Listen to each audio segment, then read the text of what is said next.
everlasting arms on that first verse.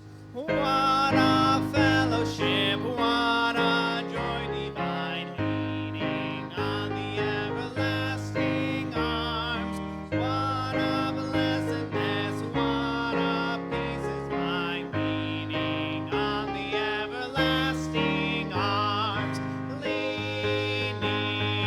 Leaning, safe and secure from all alarms. Leaning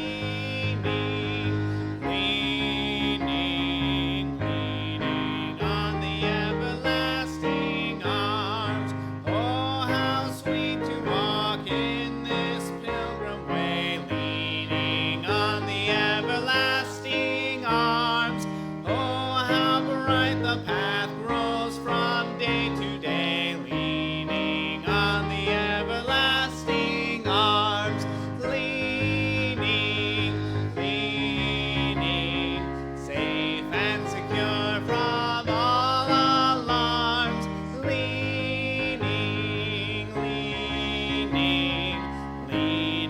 on the everlasting arms. What have I to dread? What have I to fear? Leaning on the everlasting arms. I have blessed peace with my Lord so near. Leaning on the everlasting arms. Leaning, safe and secure from all alarms. Leaning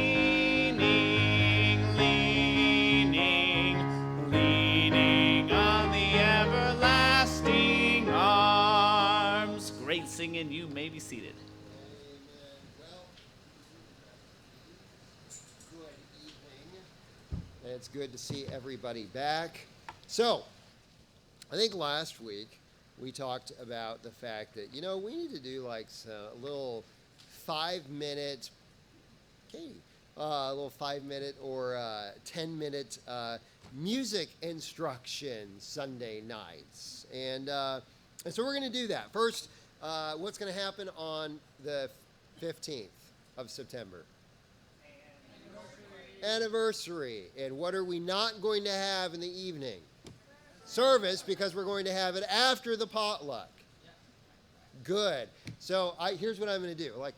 I've been debating whether we just get rid of the bulletin because I don't know that it's super effective anyways. So every Sunday night, we're just going to have quiz time for what it's like. What's coming up? Gamification, exactly. You'll get badges, remember 3 events in a row. Anyways, whatever it is. So we've got that coming up. That's probably the next thing. Of course, we've got Lucas Wednesday night, but this is Yunar's last service before heading back for the school year. And so it's been a blessing to have him for this summer. And don't know if we get him back. I mean, it's kind of crazy, right? Where don't know what the future holds for him as far as next summer, whether he's going to intern or do something else. And so just thankful to have had him this year, and thankful for him, especially filling in for junior services for Brother Jeff and Miss Christelle. That was a blessing. So let's see here. What number did we just sing, Johnny? 446. So I'm going to tell you what. Grab a hymnal. 446. I don't know what the time signature is. Good. Leaning on the everlasting arm. So we just sang that. And so here's the deal. There's a big debate, especially in independent fundamental churches, about whether you should have a screen. There's nothing wrong with the screen.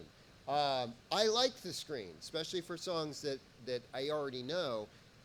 But you do lose some information on a screen, okay? And so that's why I have you looking at your hymnal, because we're going to go through two pieces of information tonight for kind of understanding music. And this is the super dumbed down version for me, because I don't know much more than that, okay? And so we're going to go through 2 things. What is a measure and what is a time signature? Okay, so everybody see with me there on the first line.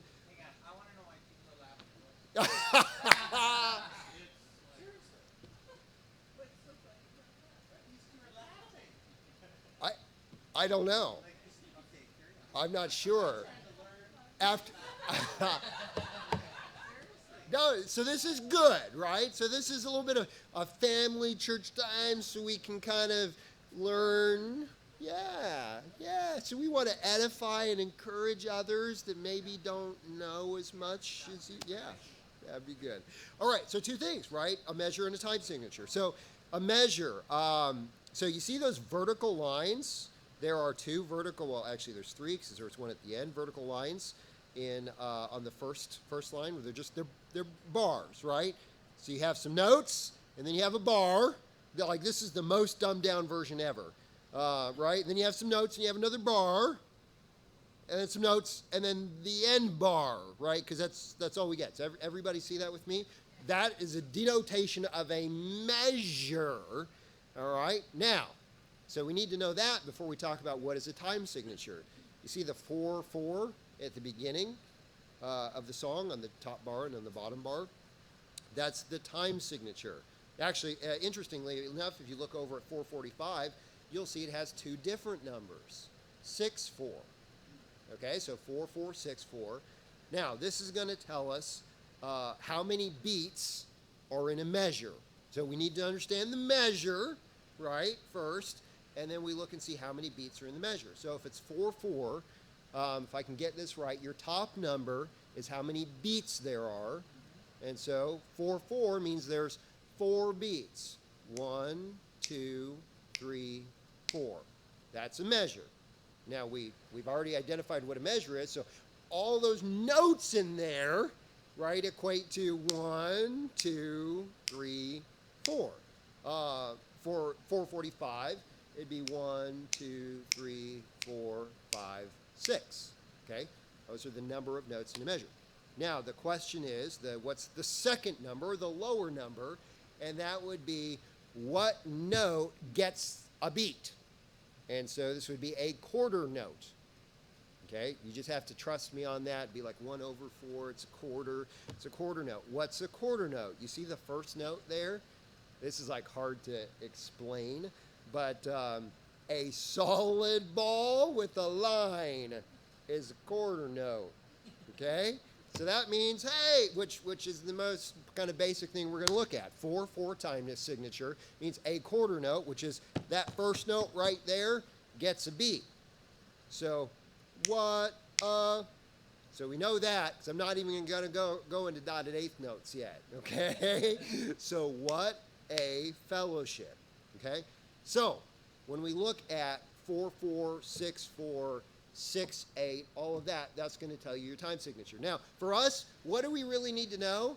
So when Brother Nick or Brother Johnny's up here and they're flapping their arms, right, if they do, what are they doing? Well, it's giving you the beat in correspondence to the time signature. So 1, 2, 3, 4. This is 4/4, right? 1, 2, 3, 4. Where does 1 land? Right after that measure line, right? So if you get kind of messed up or whatever and you don't know where it's leaning on the everlasting arms, right? However that is. What a blessedness. What a peace is mine. So, 1, 2, 3, 4. Now, Amazing Grace. It's 3/4. 1, 2, 3. 1, 2, 3. Because if it's 3/4, the first number 3, how many beats are in a measure? 1, 2, 3. The second number 4, what note gets a beat? A quarter note. Same thing. Most of our songs that we're going to sing are going to be in 4/4, right? In 3/4, and then you get the crazy 6/8.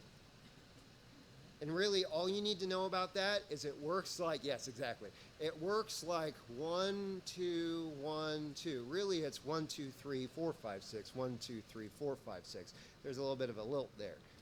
But you don't really need to know that. 1, 2, right? So this is like, yeah, Brother Larry. So who decides Oh, the tempo. Okay, so that would be the tempo, which is different than the time signature, which would be the speed, right? Because you could have a slow 4/4, or you could have a very fast march 4/4, right? Yeah, where we can't breathe. Yes. So that would be typically there would be like allegro or something like that written in the music that would give you an indication, or the number of beats per minute would be printed there. Now on these you don't see that, and so that's like the communication of the song leader to the piano player, right? And sometimes things kind of get off galloping and they need to be slowed down, or they get off and they need to be like, kicked a little bit to and that's what happens there, where we kind of find that that rhythm. So that's why you want to watch the song leader.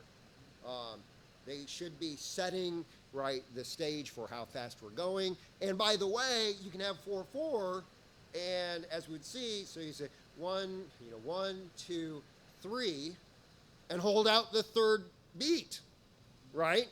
4, 1, and continue going. So there's music notation for that, but sometimes through tradition and other things, we like to sing songs a certain way where you would hold that out. But sometimes other song leaders don't do that. And so you want to watch your song leader. Otherwise, you're the person going, no, and nobody else is singing, and you feel like a dork, or you keep going and everybody else has stopped. Well, how do I know? Watch your song leader. And so, this morning when I forgot the song? yeah. Nick felt, Yes. super long. Nobody else did. So was he doing the hand motion? I don't remember. Were you doing the hand motion? He thinks he was. Pretty sure. Some, right? Different song leaders lead different ways. Some, some it's the T-Rex kind of, it's kind of there. Some are super flamboyant, whatever it is. So watch your song leader, time signatures, measures. Maybe next week we'll get into some notes other than quarter notes and like how to count and everything else. And breathing. When you breathe, that's a great question. In congregational singing, the blessing is you can breathe whenever you want, and actually it's probably better to breathe when it's not maybe it doesn't feel as normal to breathe because everybody else is breathing there, and so then you're still singing while they're breathing. So you can actually trade off. In some of the ways that we play some of the songs, there's kind of natural breathing spots, and you can kind of feel that. But again, this is not choir, like high-end music teaching instruction here. This is all I got. This is pretty basic, right? Yeah. All right. So I know some, I'm not going to name names, but some were interested in, learning some basics about music. Is this helpful? I thought it was helpful. I didn't know about everything. Okay. And if nothing else, maybe just a reminder for others.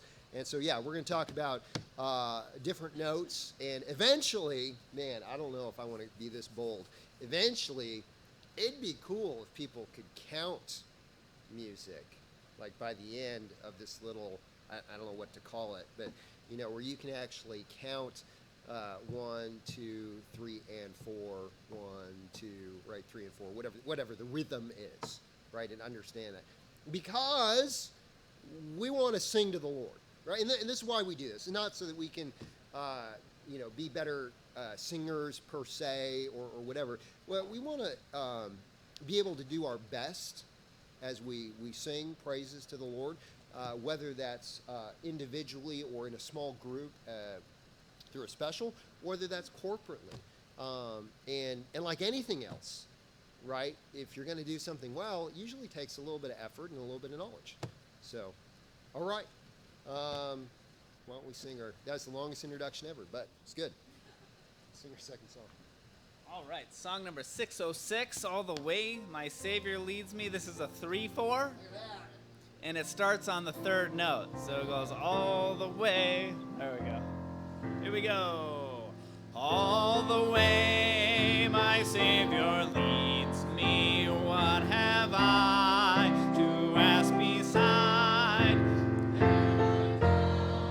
His tender mercy, who through life has been my guide? Heavenly peace, divinest comfort, here by faith in Him to dwell. For I know whate'er befall me, Jesus doeth all things well. For I know whate'er befall me, Jesus doeth all things well. All the way my Savior leads me, cheers each winding path I tread, gives me grace for every trial, feeds me with the living bread. Though my weary steps may falter, and my soul athirst may be, gushing from the rock before me, lo, a stream of joy. Gushing from the rock before me, lo, a spring of joy I see. All the way my Savior leads me, oh, the fullness of His love. Perfect rest to me is promised in my Father's house above. When my spirit clothed in mortal wings must to realms of day, this my song through endless ages. Jesus led me all the way. This my song through endless ages. Jesus led me all the way. Great singing. You may be seated. Amen. I love that. 3, 4, and it starts on the 3, right? So that's important. Because have you ever been that person that start singing before everybody else? You're like, ah, or it's easier when you don't sing when everybody else starts, but when you're the one who starts early, it's kind of good to know when to start. Are you starting when when it goes up, or are you starting when it goes down? Anyways, we'll get there. That's good. That's good. Let's go ahead and all of them before the offering. We're going to get ready for that. But thank you. Look at that. It works. We have some pics of the Buford family. So the Buford family are missionaries to Uganda that are still in deputation, that have not made it quite yet to the field. I think they're at 70%, but they made it to Disneyland. And so this was a picture they sent me this week, and just awesome. And I think do we have one more? All right, those are the two. But, so super, super cool. We were able to, for Christmas, collect enough money to be able to send them to Disneyland while they were in California. And just so super cool to see that. And they were just very, very excited for that. They're coming back into Washington. I don't know whether we'll be able to see them when they're here, but hopefully we can. So that's a blessing. Wanted to share that with church, and thank you for being a blessing to them. That's awesome. So let's go ahead and get ready for our offering, and we'll go ahead and pray. Lord, I thank you so much. It's wonderful to see the girls especially, and just had that family time there at the Bufords at Disneyland, and they're quickly going to go to a very different country, very different culture, and Lord, I'm just grateful for time that they're able to spend together, and thank you for allowing us to have a hand in that. And Lord, thank you for allowing us to partner with missionaries. It's a blessing. Lord, thank you for just using us. We don't deserve it, but Lord, you are so good. You're so gracious. I thank you for the opportunity to sing praises to you and sing songs about your character, who you are, and what you've done for us, Lord, and just to meet tonight. I pray that you would bless this offering in Jesus' name. Amen.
All right, song number 241. Let's all stand one more time. Jesus paid it all. Another one, it's a 3-4, and we start on the 3. I hear the Savior say, thy strength indeed is small. Child of weakness, watch and pray. Find in me thine all in all. Jesus paid it all to him I owe. Sin had left a crimson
changes the 3-4 there. But good job. You may be seated. So that would be one of the arguments against using screens, that there is inconsistencies if you're not careful. So can we make a note, Lucas and Anna, to change it to make sure it matches the hymnal, the lyrics, verse 4 of Jesus Paid It All. Amen. Yeah. So after that, I was grabbing my hymnal, and I'm like, I'm singing something completely different than everybody else, but that's okay. We'll get that fixed. Good. Amen. Well, excited. We're going to have Brother Nick come and preach. And just thinking about, it's been almost a year since Brother Nick's been here. And I guess we started in January, so about 7 months or so of preaching through Judges. And thankful for him and Miss Aaliyah. And so, Brother Nick, why don't you come and preach? All right, if you would please turn in your Bibles again to Judges chapter 10. Judges chapter 10, verse 17 is where we'll be starting tonight. And just kind of in a thankful attitude, I want to thank the church once again just for, it's almost been a year. It's blowing my mind a little bit that it's almost been a year. But Aaliyah was talking to her dad this week, and he was saying, man, you guys get some cool opportunities being out there and getting to do this. And there's not a lot of guys that would get to preach on Sunday nights, and this is something that's a huge honor for me. There's a lot of guys that go out into ministry and start working under a pastor, and they don't get to preach on Sunday nights. They do their work throughout the week, but they don't get to preach. And so for me to have this is actually a huge honor for me, and I'm really thankful for that, because if I would have had it my way and if I would have done things the way that I wanted to do, I wouldn't be here. And yet the Lord has guided me every step of the way. And so I want to thank you and praise the Lord for what he's done in my life. Kind of along those same lines, if you would make sure you find your spot in Judges chapter 10, verse 17. Israel's in an interesting phase right now. And so we'll just start reading there in verse 17 of Judges chapter 10. The Bible says, Then the children of Ammon were gathered together and encamped in Gilead, and the children of Israel assembled themselves together and encamped in Mizpah, which is part of Gilead. It's in the general area. And the people and princes of Gilead said one to another, What man is he that will begin to fight against the children of Ammon? He shall be head over all the inhabitants of Gilead. So basically what they're saying here is that, as we're trying to fight against Ammon, who's going to be the one that's going to lead us? And the question that the solution at the bottom of the verse there that they say is, whoever does this shall be head over all of Gilead, over all the inhabitants of Gilead. So then we get into chapter 11, verse 1. Now Jephthah the Gileadite was a mighty man of valor, and he was the son of a harlot. And Gilead begat Jephthah. And Gilead's wife bare him sons, and his wife's sons grew up. And they thrust out Jephthah, and said unto him, Thou shalt not inherit our father's house, for thou art the son of a strange woman. Then Jephthah fled from his brethren, and dwelt in the land of Tob. And there were gathered vain men to Jephthah, and went out with him. This is the same description that they used of the man that Abimelech gathered to himself. Excuse me just 1 second. Let me switch sides on this because the air conditioner is blowing right into the mic, and it's going to drive me nuts on top of driving you nuts. So, verse 2. And Gilead's wife bare him sons, and his wife's sons grew up. And they thrust out Jephthah, and said unto him, Thou shalt not inherit our father's house, for thou art the son of a strange woman. Then Jephthah fled from his brethren, and dwelt in the land of Tob. And there were gathered vain men to Jephthah, and went out with him. And it came to pass in process of time, that the children of Ammon made war against Israel. And it was so, that when the children of Ammon made war against Israel, the elders of Gilead went to fetch Jephthah out of the land of Tob. So the same people that cast him out, now they're going to him. And they said unto Jephthah, Come, and be our captain, that we may fight with the children of Ammon. And Jephthah said unto the elders of Gilead, Did not ye hate me and expel me out of my father's house? And why are you come unto me now when ye are in distress? And the elders of Gilead said unto Jephthah, Therefore we turn again to thee now, that thou mayest go with us and fight against the children of Ammon, and be our head over all the inhabitants of Gilead. And Jephthah said unto the elders of Gilead, If ye bring me home again to fight against the children of Ammon, and the Lord deliver them before me, shall I be your head? And the elders of Gilead said unto Jephthah, The Lord be witness between us, if we do not so according to thy words. Then Jephthah went with the elders of Gilead, and the people made him head and captain over them. And Jephthah uttered all his words before the Lord in Mizpah. Let's pray, and then we'll get into the message tonight. Dear Lord, I just thank you for this passage, Lord, and just the truths that we can find here and the truths that you've shown me even through studying this in my own life, Lord, and just, Lord, you're good to us even when we're not good to you, Lord, and I just pray that you'd be with me tonight and guide my words, Lord. I need you, and so, Lord, I just pray that you'd be with me and guide what I'd say and what I do tonight, Lord, and I just pray that you'd be with us. In Jesus' name, amen. So in right off at the bat, in verse 17 of chapter 10, we see Israel's problem that has risen up.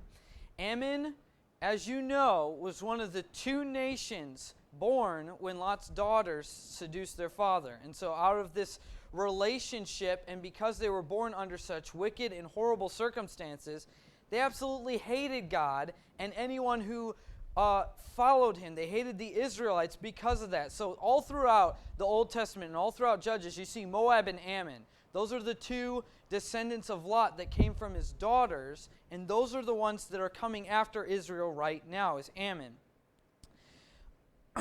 Back in verse 8 and 9 of chapter 10, if you remember from last week, it says that the Ammonites and the Philistines greatly distressed Israel on both sides of the Jordan River. So this is what has happened. If you remember last week, we were going over the fact that the Lord went before Israel, and he was trying to talk with them, and they cried out to the Lord because they had sinned against him once again, and because of the great distress of the Philistines and Ammon, and they put away their strange gods and all that stuff, and they served the Lord. But as we were looking at last week, it wasn't exactly sincere. It wasn't truthful in a way that the children of Israel were using God to get out of their current distress. And so now here they are where it starts to address who it was that was distressing them, and that's this nation here, Ammon. So they come together, and the children of Ammon were gathered together and encamped in Gilead, and the children of Israel assembled themselves together and encamped in Mizpah. And so the people and princes of Gilead come together, and they say, okay, we got to do something to free ourselves from this. So as they're beginning, they want to do something to free themselves from the Ammonites. And it seems like there's a lack of leaders in Israel at this time because they're not finding anybody. They even offer the fact, you could be leader over the entire realm of Gilead if you're leading us into battle, and nobody takes it up. Nobody steps up. Nobody comes forward to do that. They can't find anybody. They decide that whatever man is brave enough to be their military leader against Ammon will also get to rule over the whole land. Notice at this time, though, there's no inquiry to God. There's no asking of God for help in this. In fact, there's no seeking of God whatsoever or what he would want at all. It's completely void of any type of petition to the Lord for help. So then we get into verse 1 of chapter 11, and it kind of goes back in time. It's kind of one of those things where they talk about the current situation, and to give background information, it goes back in time. So in verse 1 it says, Now Jephthah the Gileadite was a mighty man of valor. Now where else have we seen this title? It was on one other judge specifically, Gideon. Now in Gideon's instance, it could be interpreted as a mighty man in the sense that he had good character and that he had good qualities about himself. However, in this instance, when it calls him a mighty man of valor, this is specifically saying that he's a warrior. He's a fighter. This isn't talking about his character. This is specifically saying he's a mighty man in that he can fight well. So, it continues to describe this man, Jephthah. He was the son of a harlot. So his mother was a prostitute. In those days, it was not uncommon for women who were struggling to provide for themselves, sadly, as we also see at times today, by prostitution. It was uncommon, however, for Israelites to call on these women. Now, I want to make one distinction. We have to remember that while men like Gideon had concubines that were set aside for a specific purpose to the kings, this is different. Gilead, if you read there in verse 2, Gilead had a wife, one wife. This was an adulterous relationship with this prostitute that he hired to himself, and as a result of this horrible adulterous activity, you have the child Jephthah. That's what has come about of Gilead's sin. So, this was a man who had a wife, and this prostitute had an affair with him, and as a result of this, Jephthah is born. Gilead also had legitimate sons from his wife, who decided that the illegitimate son Jephthah was not going to cut in on their inheritance. So that's the idea that you get from his brothers here, is that Gilead is the ruler or a prominent man in the tribe of Gilead. So that's what they're trying to draw out here. He's of some status, and when his true sons are brought up, they decide, you know what? Our illegitimate brother, we don't want him cutting in on our inheritance. So they thrust him out from the tribe of Gilead. They alienated him from Gilead. So in response to his alienation, in verse 3, Jephthah goes out, and he dwells in the land of Tob, and there were gathered vain men to him, and went out with him. Now, if you'll remember in the story of Abimelech, he gathered vain persons unto himself. This is the idea of mercenaries and thieves. So he goes out, and he becomes one with the thieves and the mercenaries of the land of Tob. So as he goes out there, we see that he apparently gains some sort of leadership among these men, because he would be ahead of these mercenaries and thieves.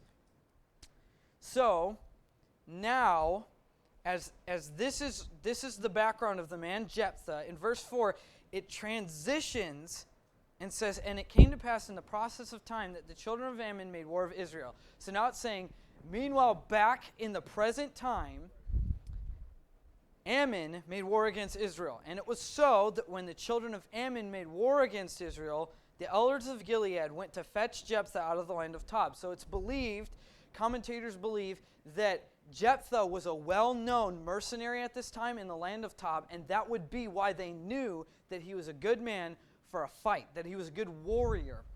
And so these men of Gilead go and approach Jephthah, and they say unto him in verse 6, they said unto Jephthah, come and be our captain, that we may fight with the children of Ammon. So they literally just say, come help us. Come help us, we need your help. Now, to gain an accurate picture of everything that's going on in Israel at this time in the book of Judges, if we look at Jephthah's life all the way up until this point when they ask him right now, the status of Israel at this time can be summed up with these couple little things. You have men cheating on their wives, possibly with Canaanite women. It doesn't give any name or relationship of tribe, or if she was a Jew or if she was a Canaanite. It doesn't give that, but possibly with Canaanite women, the legitimate sons cast out their brother instead of providing for his basic needs like Moses' law would have told them to do, caring only about their inheritance and not about their brother, and mingling with thieves and criminals, with the Canaanites, mingling with the people among them. This is the state that Israel is in. It's developing into a state of chaos. It's disraveling, and so now those men who cast out Jephthah and those men who were crude and rude to him are now asking him to be their leader. And you can imagine Jephthah's response. And Jephthah responds with sarcasm. He says, didn't you cast me out? Aren't you the same people that didn't want me to be a part of your inheritance? Didn't you cast me out? And why are you come to me now? Basically what he's saying is, you're only coming to me because you're in trouble. You're not coming to me because you want reconciliation of what has been wronged in the past. You're coming to me because you're in trouble. And it's impossible to look at this passage and look at the previous passage that we looked at last week and not see the comparison between what Israel did with God and what the Gileadites are doing with Jephthah. It's the same thing. They just came to him because they were in distress, and that is it. Realizing their past mistake, the Gileadites now reluctantly, as a last resort, offer for him to rule over them. So if you catch what they did when they first came to him, they said in verse 6, come and be our captain that we may fight with the children of Ammon. The reason why they said it that way was because that was, come be the captain of our armies, nothing else. Everybody else, they were offering lordship over Gilead, but they said, come and be our captain, nothing else. And so when Jephthah responds and says, didn't you cast me out, and now you're coming to me for help? They changed their tune a little bit. So realizing their past mistake, they now reluctantly, as a last resort, offer for him to rule over them. They say there in verse 8, therefore we turn again to thee now that thou mayest go with us and fight against the children of Ammon, and be our head over all the inhabitants of Gilead. And seemingly because he picked up a little bit on their earlier deception, Jephthah responds by asking for assurance that that's exactly what they're going to do. So he says there in verse 9, if ye bring me home again to fight against the children of Ammon, so this is not just him asking them this. He's saying, if you accept me back into Gilead to fight with them, will I also be the rule over you? Shall I be your head? If the Lord deliver them before me, shall I be your head? And their response in verse 10 is, the Lord be witness between us if we do not so according to thy words.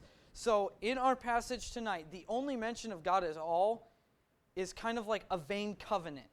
And as you'll see coming up in the next couple chapters, actually, a theme for this specific block of Judges is a caution to what you say and the oaths you make. It's not the main idea of tonight, but it's important to understand that as we go through this. And remember, it's important the oaths you make as you go through your life. And so as Jephthah here talks to them, they say, as the Lord be witness between us if we do not so according to thy words. So they're saying, we will make you leader if you come and fight for us. So then in verse 11, Jephthah went with the elders of Gilead, and the people made him head and captain over them, and Jephthah uttered all his words before the Lord in Mizpah. The idea there is that before the Lord and before everybody else, Jephthah is now put in that position of leadership, and he is now the ruler over Gilead. They seal their words before the Lord in Mizpah, and Jephthah is now in charge over Gilead. So as we move into application, we see a truth that is throughout their lives at this time, but also in our lives. Anytime we attempt to accomplish our goals independent of God's written word and guidance, it's futile. It's futile. God wanted to release them from bondage, and he even had guidelines in place for when they were supposed to, when he said, when you want a king, even though I don't want you to have a king, when you decide that you want to be just like the other nations and you want a king, he had rules set in place. But they don't even begin to look at those rules. They knew the law of Moses and even repented as a nation just prior to this story. But now, rather than seek God, they themselves have chosen who will be their judge. So do you catch that? Instead of God rising up a judge, now the Israelites are choosing their own judge. They're no longer looking to the Lord saying, raise us up a deliverer. They have now taken God's place and said, we will raise ourselves up a deliverer. That's the issue within this text. You know what they're literally in effect saying to God? God, you are not good enough to choose who the judge is, and this time we get to decide. And who do they pick? They pick the son of an adulterous relationship, an outcast, a mercenary, and they will reap the consequences of their decision in future passages. And when we look at ourselves in this, we do this so often with so many areas of our lives. Even if we won't say it out loud, we say in our hearts when we make decisions, God, you're not good enough to guide me in this area. And we choose our own way. And when we do, it always ends in disaster. They have now chosen the man to lead them and made an oath before God to keep him. And for the rest of the story of Jephthah, they will reap the consequences of this decision. And so the truth we find in our lives is when we choose what we think is better than what God has told us in his word, the results are disastrous. So the turning point here in the book of Judges is that now it isn't even just that they're sinning against the Lord and then repenting and going back and forth and back and forth. Now they're not even consulting God. They're so far gone that they're saying, you know what? He's not even good enough to choose who's going to deliver us anymore. We're going to do it ourselves. And that's where we find ourselves in our daily lives, where I find myself daily trying to just get through the day in my own strength, in my own power, in my own will, and just doing my own thing my own way to get through the day. When in reality, all that they had to do to truly get out of their oppression of these people was truly and honestly repent and turn to the Lord and rely on God to be the one who would supply their need and would supply their escape from this horrible oppression. And so often in my own life, I rely on my own strength and my own power and try and do things my own way, and it always ends in disaster. Always ends in disaster for me. Throughout my life, I've realized that whenever I try and do things my own way, and I don't even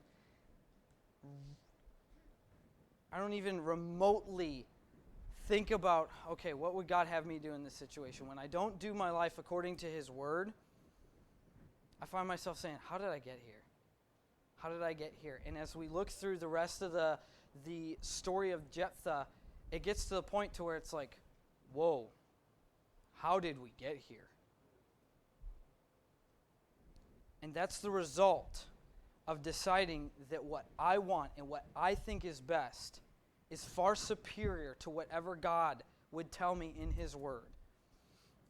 It's doing things our own way as opposed to God's way of doing things. So today, it's just a simple truth, but search your heart. There's so many areas that you could apply this to in our lives, whether it's to people. You could apply it to so many different areas of your lives, whether it's to just getting through the day, as I said before, or whether it's how to go about a situation. We do things in our own power on a daily basis.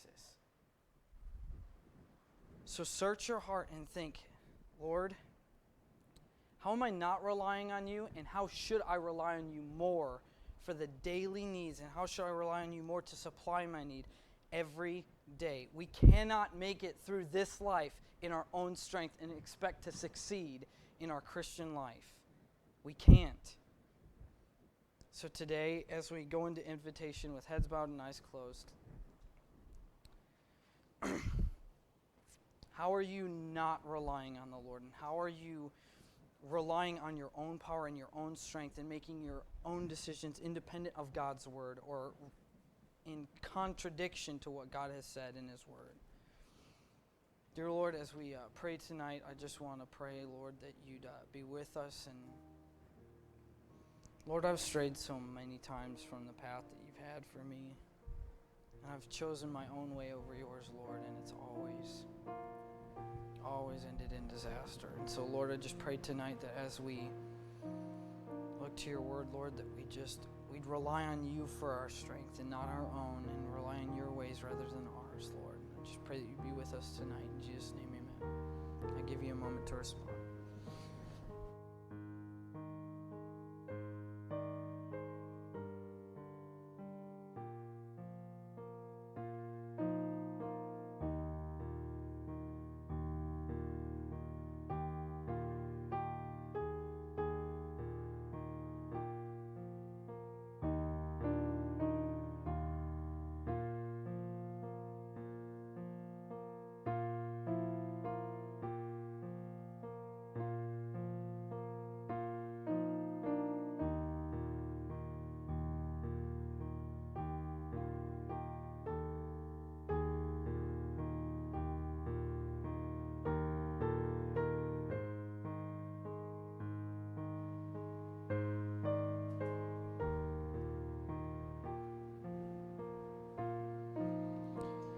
Dear Lord, as we close tonight, I just pray that you'd be with us throughout the week and help us to rely more and more on you every day, Lord. I just pray that you'd be with us and keep us safe as we go home tonight. In Jesus' name, amen. You are dismissed.